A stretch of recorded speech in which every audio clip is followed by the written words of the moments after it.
Hi, I'm Tim. Welcome to our channel and thanks for logging on. If you enjoy these videos, do me a favor and subscribe to our YouTube channel right here at Watchbox Reviews. I promise to update daily and I'd really appreciate the gesture. If you love this watch, you can see it and you can purchase it on our website, thewatchbox.com. Today we are discussing the original Tudor Heritage Black Bay. This is reference 7922B with blue lunette or bezel. The timepiece in stainless steel uses the original ETA caliber, which has a significant bearing on the elegance and slimness of the watch. The timepiece, 41mm in diameter, is part of a family released back at Baselworld 2012 that immediately became the raison d'etre of the Tudor brand. It literally took over the Tudor brand, which became effectively the Black Bay company after that 2012 landmark debut. Now on my wrist, the timepiece 41mm is compact from lug to lug because the pivoted end links don't project beyond the case. So the lug to lug is the true dimension, and you can see the watch is nice and compact. Just under 50mm, it measures 49.9, 22mm between the lugs. It has a modern stance despite its vintage overtones, and at 12.7mm thick, it's really not thick at all. 12.7 is almost right on the nose, the thickness of a Rolex Submariner. So with the ETA calibers, these watches were comparable to Rolex and wearable under any cuff, including a dress shirt. Let's get a little bit closer, take the watch off the wrist, and examine some of the hardware. You can see that the bracelet itself is a handsome 3-link design. It was a good deal to Rolex's own Oyster, but that's not a bad thing, as aesthetically and structurally the Oyster is a good role model. You can see polished flanks, satin tops, longitudinal satin on the top, big gaps between links on the underside, and this is a good thing to avoid pinching skin, pulling hair, or trapping wrist heat. You can see no compromise. All of the removable links are fixed by screws, not pin sleeves. In spite of the entry-level price point within the Rolex Tudor family, this is a well-equipped watch. The clasp is stamped but not spindly or tinsel-like to the extent of a pre-supercase Rolex Submariner.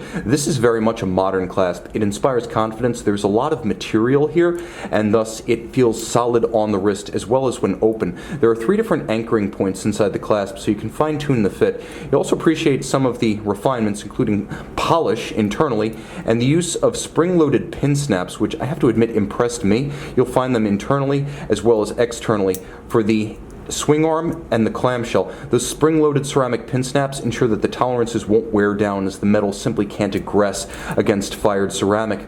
You have the Tudor Rose logo, the pre-1968 logo on the crown. You also have a sleeve with anodized blue to match the anodized blue of the bezel, so that's what you see between the case and the crown itself. These pre-in-house Tudor Black Bays featured the rose dial and the rose crown. Today with the in-house caliber, you have the rose crown and you have the shield dial, so you know you're looking at the older style when you see the rose. You also know when you see rotor self-winding with that somewhat vaulted bend to the self-winding script. It's a wonderful throwback to the era when oftentimes you would see details of shock protection or winding systems expressed on the dial, back when that was considered to be new and cool in the 50s and 60s. The watch is a bit of a pastiche of different styling traits. You can see the sides are sheer and of high polish, the lug hoods are of satin finish, and then there are little bevels on the flanks of the lugs to remind you that once upon a time, Rolex and Tudor shared cases, and they featured hand-executed bevels along the lugs. This is a feature you would have seen back in the 60s on Rolex Tudor cases. The knurling of the bezel is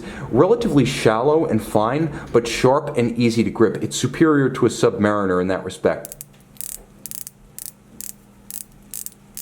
The click is relatively sharp, easily audible, and I would say in the upper 80% of those I've encountered, it's far above average. I far prefer it to that you'll find on a Sea Dweller or a Sub. Anodized aluminum insert. There is a sapphire crystal, and under that there is a dial featuring all applique indices. You can see a chapter ring, a nod to the 50s and 60s, as well as snowflake-style hands, which are actually a nod to the 60s and 70s, so those are part of the pastiche that I mentioned. It seems like we have at least 3 decades of Tudor subs, 50s, 60s, and 70s, represented on this case and dial. Now inside the case, you can see not much to witness underneath the case back, but it's an ETA 28242, automatic winding, 25 joules. It features stop seconds. It beats away at 28,800 vibrations per hour. Tank tough with smooth bi-directional winding. You can't hear it, you can't feel it. All of that water resistant thanks to the screwed-in case back and the screw-down crown down to 200 meters, so it's a versatile timepiece. The original 2012 take on the Black Bay, far thinner than the modern in-house. No need for a Black Bay 58 here. This one will do with any cuff and any attire. See it and make it yours on the Watchbox. Tudor Black Bay by night. You can see Tudor still uses super luminova even as Rolex has switched to its in-house chromolite. Note that the bezel pearl is loomed. You can use it to coordinate and time day or night.